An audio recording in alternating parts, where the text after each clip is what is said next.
नमस्कार। आज हम बात करेंगे सदिशों का वियोजन।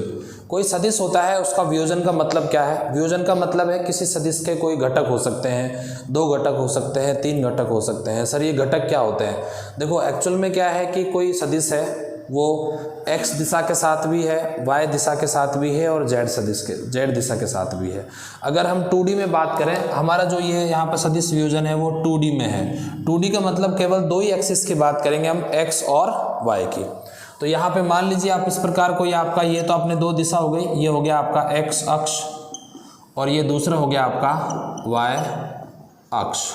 तो यहाँ पे एक सदिश अपन ने मान ली, ये अपना हो गया a सदिश। तो इसके 2 घटक बन गए, एक तो x अक्ष के साथ हो जाएगा घटक और दूसरा y अक्ष के साथ हो जाएगा। तो यहाँ पे ये थीटा हो जाएगा और ये बचा हुआ देखो टोटल 90 है, थीटा इधर चला गया तो क्या बचेगा 90 माइनस थीटा। तो ये 2 हो गया आपके, एक तो आपका थीटा हो गया और दूसरा क्या हो गया आपका 90 माइनस थीटा हो गया। अब 2 सदिश कैसे घटक हो सकते हैं भाई? देखो जैसे a सदिश है, अपन कहीं कहीं देखेंगे अपन ऐसी लिखी होगी जैसे 2i cap plus 3j cap, कहीं पे देखेंगे अपन सदिश इस प्रकार लिखी होती है। इसका मतलब ये फॉर्मेट जो होता है वो इस फॉर्मेट्स में होता है, जैसे ax i cap plus ay j cap. इसका मतलब होता है i कैप का मतलब होता है x अक्ष के साथ दिशा। ये इकाई सदिश है, किसको प्रदर्शित करती है? x अक्ष को। j कैप जो है ये भी इकाई सदिश है, ये किसको करती है? y अक्ष को रिप्रेजेंट करती है। तो यहाँ पे 2 हो गए, एक तो ax और दूसरा हो गया ay। तो इस a सदिश के 2 घटक हो गए, एक तो x अक्ष के साथ हो गया, एक आपका y अक्ष के अनुदिश हो गया। तो इसमें 2 घटक होते हैं ax और ay। तो हमारा एक घटक तो ये बन गया अपना ax और दूसरा घटक हमारा ये बन गया, इसको हम क्या बोल देंगे ay। तो यहाँ से अपन एक लंबवत डालेंगे तो एक, और इस यहाँ से भी अपन एक लंबवत डालेंगे तो अपने त्रिभुज बन गए। इसको बोल दूँ मैं OP, इसको मैं M बोल देता हूँ, इसको मैं N बोल देता हूँ। ठीक है, तो सबसे पहले हम इस सदिश की बात करें यहाँ पे तो बोलेंगे त्रिभुज, क्योंकि हमें यहाँ क्या निकालना है ax। तो इस त्रिभुज की बात करें तो त्रिभुज क्या हो जाएगा, कौन ये है? तो अपन बोल सकते हैं MOP से। तो आप इस त्रिभुज को अलग से बना लो, ये आपका त्रिभुज अलग हो गया। यहाँ पे ये कौन हो गया आपका थीटा, ये हो गया O, इसको बोल देंगे M, ये हो गया आपका P। अब यहाँ पे देखें अपने पास ये उपस्थित है ax और ये उपस्थित है अपना a। जब a के साथ थीटा आ जाता है तो सदिश लगाने की जरूरत नहीं है, क्योंकि जो इसकी दिशा होगी वो थीटा के अंदर चली जाती है। तो यहाँ पे ax और a, यानी अपने पास लंब ये है, आधार ये है, कर्ण ये है, यानी कर्ण और आधार है। अगर अपन लाल बटा कक्का के सूत्र से देखें तो लाल बटा कक्का, तो यहाँ देखो भाई ये तो साइन थीटा का हो गया, ये कॉस थीटा का हो गया, ये तो किसका हो गया आपका साइन थीटा का हो गया, और ये किसका हो गया आपका कॉस थीटा का हो गया, और ये क्या हो गया आपका टेन थीटा का हो गया। तो यहाँ देखें ध्यान से, तो ये कॉस थीटा वाला हो जाएगा a अपॉन के मतलब आधार बटे कर्ण। तो यहाँ से अपन निकालें तो कॉस थीटा बराबर आधार कितना है अपना OM और कर्ण कितना है अपना OP। तो OM की वैल्यू क्या हो गई अपनी ax और इसकी वैल्यू क्या हो गई a। तो यहाँ से ax की वैल्यू जो होगी वो क्या हो जाएगी a cos थीटा हो जाएगी। क्या हो जाएगी a cos थीटा। तो ax तो वैल्यू आ गई अपनी, क्या आ गई a cos थीटा। ठीक है, यानी अपने इस सदिश के 2 वियोजन हो रहे थे, एक तो ax और दूसरा ay। तो ax तो अपने निकल के आ गया, यानी अपने पास सदिश a हो, a सदिश का परिमाण बोलते हैं इसको, और थीटा हो तो अपन क्या निकाल सकते हैं, ax निकाल सकते हैं।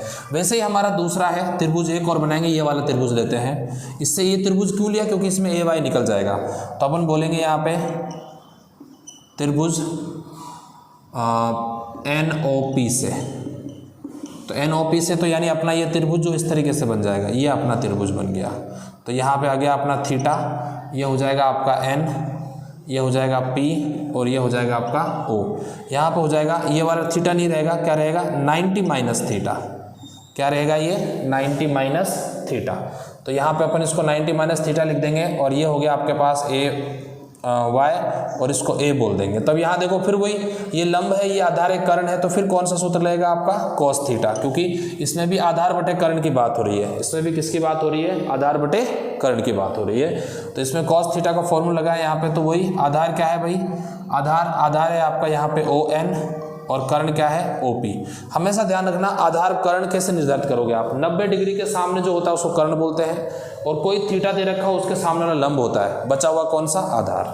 ठीक है, तो ON की वैल्यू क्या है, ON की वैल्यू यहाँ पे AY और OP की वैल्यू क्या है A। तो AY यहाँ से क्या बनेगा भाई, A cos थीटा बन जाएगा। थीटा नहीं रहेगा यहाँ पे, यहाँ रहेगा आपका कोस 90 माइनस थीटा। मैं ये बार बार भूल जाता हूँ, आप ध्यान रखना। यहाँ 90 माइनस थीटा है तो यहाँ भी 90 माइनस थीटा होगा, तो क्या हो जाएगा 90 माइनस थीटा। और अपन ये अपना बनता है यहाँ पे, लेकिन अपन इसको ऐसा लिख सकते हैं A Y is equals to A sine theta, क्योंकि 90 माइनस थीटा किस में कन्वर्ट हो जाएगा, ये साइन थीटा में बदल जाएगा। तो ए वाई बराबर क्या हो जाएगा, ए साइन थीटा। ये आपकी कौन सी हो गई, समीकरण 2। यानी हमारा ए एक्स भी आ गया और ए वाई भी हो गया। अब यहाँ अपने यहाँ सवाल बनता है कि सर ए वाई निकालने के लिए आपको ए सदिश का परिमाण चाहिए। तो अब सवाल आता है कि ए सदिश का परिमाण कैसे निकालें। तो हम यहाँ निकालेंगे, अपन हेडिंग डाल देते हैं ए सदिश का परिमाण। अब यहाँ पे अपना जो हेडिंग है वो है कि अपन यहाँ पे ए सदिश का परिमाण किस तरीके से निकालेंगे। ठीक है, तो यहाँ से आपको थोड़ा सा सही से दिख जाए, हाँ, ए सदिश का परिमाण। अब ए सदिश का परिमाण निकालने के लिए अपन क्या करेंगे, समीकरण 1 व 2 को वर्ग करके जोड़ देंगे। तो समीकरण 1 व 2 को वर्ग करके जोड़ने पर कर दो भाई वर्ग। देखो ए एक्स का स्क्वायर प्लस ए वाई का स्क्वायर, यानी दायां पक्ष, मतलब अगर इधर बायां पक्ष का स्क्वायर कर दिया और बायां पक्ष का स्क्वायर कर दिया तो उसको जोड़ दिया। इजी कोस्ट ऑफ ऐसे ही कर दो, इसमें भी A square cos square theta plus A square sine square theta. तो यहाँ से ए स्क्वायर कॉमन ले लें तो क्या बचेगा, कोस square theta plus sign square theta, और ये हो जाएगा एक्स का स्क्वायर प्लस ए वाई का स्क्वायर। अब आपको ये आइडेंटिटी का पता होगा कि जो कोस square theta plus sign square theta जो होता है वो 1 के इक्वल होता है। तो क्या आ जाएगा, ए एक्स का स्क्वायर प्लस ए वाई का square is equals to a square. अब यहाँ से अगर ए को निकालें अपन तो ए का सूत्र क्या बनेगा, under root A x square plus a Y square. यानी अपने को यहाँ पे ए एक्स और ए वाई ढूंढने पड़ेंगे, वो इस तरीके से मिलेंगे अपने को। ये तो ए एक्स हो गया और ये वाला क्या हो गया, ए वाई। तो अपन ए सदिश का परिमाण निकाल सकते हैं। ये क्या होता है आपका, इसको अपन ऐसे भी लिख सकते हैं, ए सदिश और फिर उसका परिमाण बराबर ए बराबर under root A x square plus a y का स्क्वायर। ये आपका क्या हो गया, ए सदिश का परिमाण हो गया। तो इसको बोल सकते हैं अपन ए सदिश का परिमाण। अब जो आपकी ये सदिश है, अगर पूछ ले कि भाई इसकी दिशा ज्ञात करनी है तो इसकी दिशा भी हम ज्ञात कर सकते हैं। कैसे ज्ञात करेंगे, वो अपन ऐसे ही लिख देंगे वापस। यहाँ पे क्या लिखेंगे, अपन लिख सकते हैं ए सदिश की दिशा, कि भाई इसकी दिशा किसके साथ, एक्स अक्ष के साथ, क्योंकि अपने को थीटा निकालना है तो एक्स अक्ष के साथ। तो अपन क्या करेंगे, समीकरण 2 में 1 का भाग देने पर